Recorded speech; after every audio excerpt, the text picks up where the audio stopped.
Omuhwezo wa kashatu hanganzi yihanga rukiya nakadama isinga abirakurire okwijika 2016 ebyo kurwanisibwa okutuntuzibwa omunkora y'abantu na munongo kurukorwa habakazi hamwe na nabishiki omukoro ogutebekanisibwa ba Hoima City bakwatanise n'ababeera Uganda. We know cooperating with police, we know cooperating with the judiciary, we know cooperating with leaders.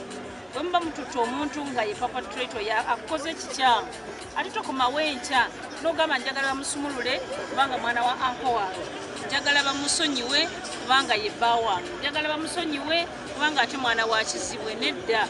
Ekisinga obuzibu kufuna bantu kuta report balowooza kiswaza kubanga wagenze n'oyogera musajja yankutte kubanga wagenze n'oyogera nti nze mbadde mbona maka emyaka gino gyonna kati olumu tukirabanga ekyokuswazibwa so abakyala abasinga basirika. Nakadama yashaba barukora ngo polisi tebayambire ngo beje nisabe bembeza abandi okusya obwa bakozere bikorwa ebyo bakomerwe.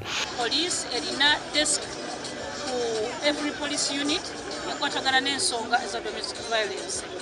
Omuntu oyo bwabanga akufrustratinze amateeka gakyaliwo mangi ono bwabanga takuwuliza genda ku muntu omulala. Obuzibu buno buli bwingi muno hano ensonga y'okubanza ekuletereza gender based violence lundi okutabanguko erinaku abantu abakusinga abakutya bakarambikiriza abatalina ekibakozere kandi n'obundi abakujja kuseera emirimu mu site nosanga nibagwa omu bizibu nka bino na muno abaana abandi bakubayiha omu district ezawukaine sali za Hoima nibajja kubatungira emirimu mu Hoima.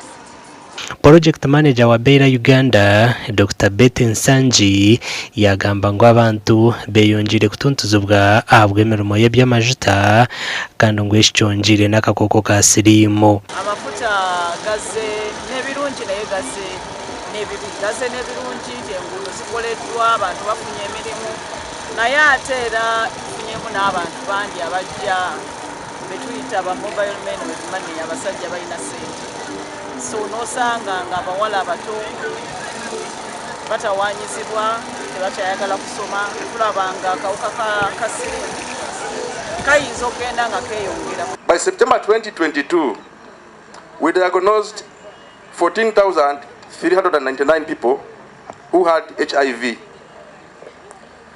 and this one represents 92%, which means we have not reached 95% of people knowing their status, but we are 92%. Omukoro gubiro mu kyayi kya Boma amakuru agagasha kwa Ambrose nwagaba katoto.